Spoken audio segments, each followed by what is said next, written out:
Escollín, entre outros, este libro Man, o alemán de Camelle, porque é o primeiro libro que me publicaron. Entón, é un libro que... unha historia que lle teño especial cariño. E vou a lervos aquí dun capítulo, que se titula O Museo. Man decide mercar un pequeno terreo a carón das rochas e coa axuda de algúns veciños construe a súa cabana. Apenas mide 6 metros. O tellado é de cristal para que poida entrar a luz e ver o ceo. Nela cabe o necesario para vivir: un catre, unha mesa, unha cadeira, libros e moitos cadernos. Chega a ter centos deles. Para ele é suficiente.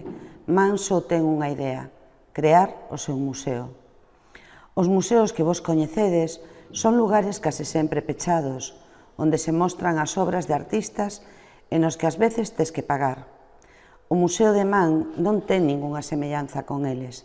Está ao aire libre, intégrase coa natureza e forma parte dela. Entre a súa cabana e o mar están as rochas, moreas delas nas que empeza a tallar as súas esculturas.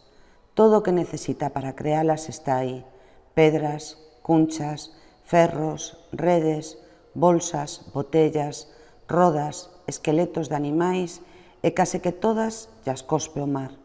É como se o esperase para desfacerse de todo o lixo que a xente lle tira con total indiferenza. E así, Man e o mar de Camelle asinan un trato non escrito, non falado.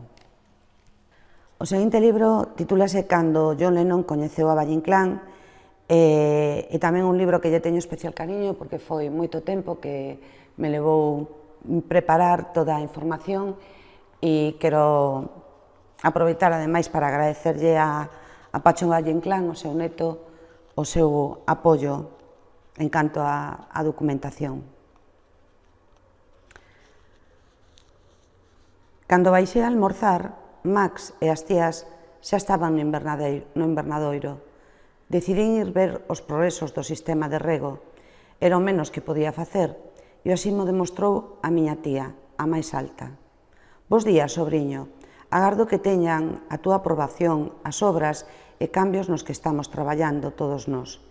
E dixo as dúas últimas palabras mirándome fixamente aos ollos. Estou seguro que Max o ten todo controlado e que vos sodes as perfectas pinches. E marchei todo digno que puiden. Foi un día longo, o tempo sempre vai lento, cando esperas con ansia que chegue un momento concreto. Pero finalmente chegaron as dúas no reloxo do corredor. Encontreime con Max diante da porta do salón. Estaba aberta, coa lanterna acesa. Dirixímonos cara a porta que daba acceso ao soto. Nesta ocasión abrímola con facilidade. Xa sabíamos o que tiñamos que facer. Max levaba un cinto do que colgaban ferramentas de todo tipo. Manexábaas con seguridade, sabía cal tiña que coller en cada momento e o seu pulso era perfecto. Erguemos a panca e todo o soto quedou iluminado. Mirei para os espellos, quedei paralizado. Nun deles apareceu a figura do meu bisavó. Mirábame fixamente a través das súas lentes. Ficaba de pé e levaba un bastón na man dereita. Estaba claro que só vía eu. Max non paraba de mover o corpo e de rir coa súa imaxe. Nun momento determinado, Max cruzouse entre a figura de don Ramón, que seguía reflectida no espello na mesma postura e máis eu. Estás pálido, tío, non te rías, non te irás a colloar agora. E mentras dicía isto, non paraba de moverse dun lado a outro cos brazos estirados e poñendo o cu cara atrás. Max semellaba un avión e detrás a figura de don Ramón seguía imperturbable. Eu non podía falar, nin pensar. Durante un anaco de tempo permanecín inmóvil. Podía escoitar o meu corazón e lembro que pensei que ia morrer nese intre. A ilusión, por definila de algún xeito, rematou co meu amigo zarandeándome e berrando: «Tío, volve, que miras?» E, como nas películas, denme unha labazada. Apoieime na parede e Max preguntoume: «Tes claustrofobia?» «Sí», respondín con alivio. Nese momento a miña imaginación, sempre activa, estaba bloqueada. A pregunta foi a miña salvación para non ter que contar a verdade. Lúa en Ningures inicia unha etapa literaria para min de escrita, porque a literatura, como outras cousas, axuda a mudar o mundo e a ser posible para ben. Entón, esta é unha historia dunha nena refuxiada e titúlase Lúa en Ningures porque ás veces tendemos a pensar que o que non acontece ao noso carón non existe. Érguete, temos que marchar. Esta frase pode ser señal se tes que marchar ao colexio ou a xogar ao parque, pero non se tes que marchar a Ningures. Ningures, ese é o nome que lle puxen ao meu destino. Mamá dixo que só podía levar 3 cousas comigo. Pasei os últimos días vivindo nun mar de dúbidas. Un día tiña o claro e ao día seguinte xa cambiara de opinión. Cando preguntaba se habería tal ou cal cousa en Ningures, mamá baixaba e miraba e marchaba a pasar o ferro.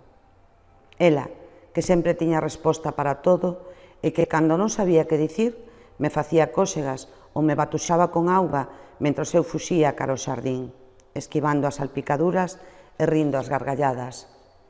Agora hai días que nin sorrimos. Eu creo que a culpa é de Ningures.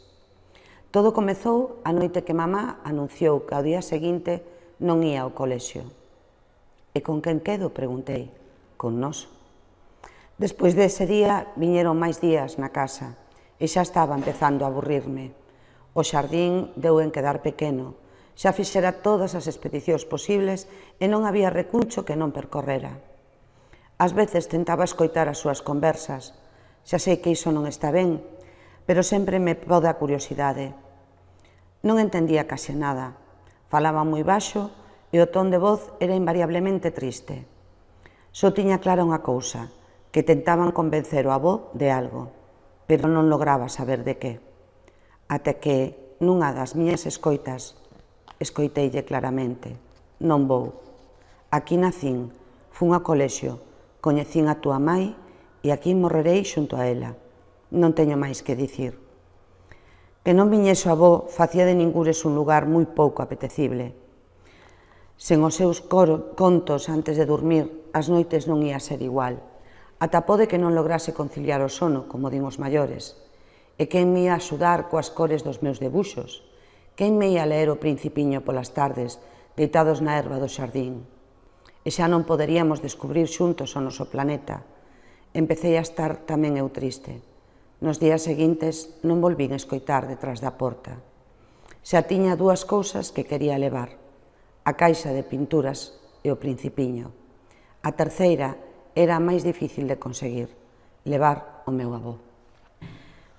E Ardora, pois, é un libro moi querido porque gañou 2 premios moi fermosos, o María Victoria Moreno e o Frei Martín Sarmiento.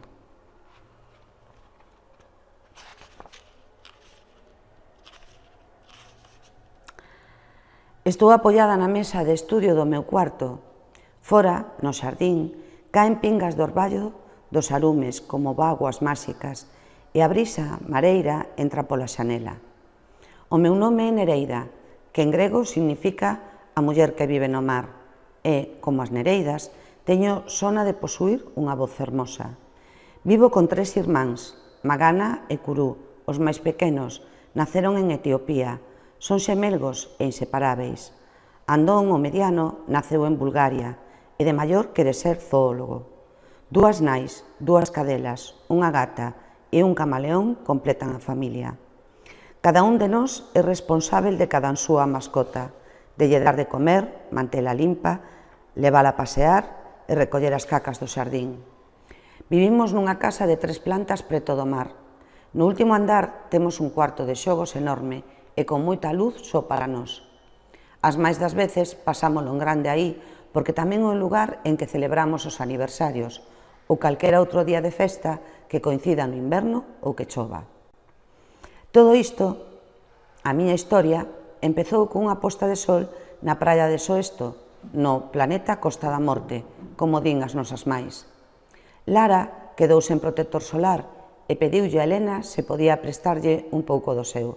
Empezaron a falar, e até hoxe, cada 5 de maio, imos todas celebralo a Soesto, coincidindo co Solpor. As miñas máis teñen un grupo de música electrónica e traballan nun estudio de grabación que acondicionaron no garaxe. Alí ensayan e producen tamén para outros grupos. Mesmo ás veces collen frases nosas para as súas composicións, sobre todo miñas, e aínda que reclamo os dereitos de autora, o que recibo normalmente é unha aperta. Gústanme os bicos, pero prefiro as apertas, síntoas como máis de verdade. Ao contrario cos demais, eu doulle bicos a xente que non coñezo, por educación, pero só lles dou apertas ás persoas que quero moito.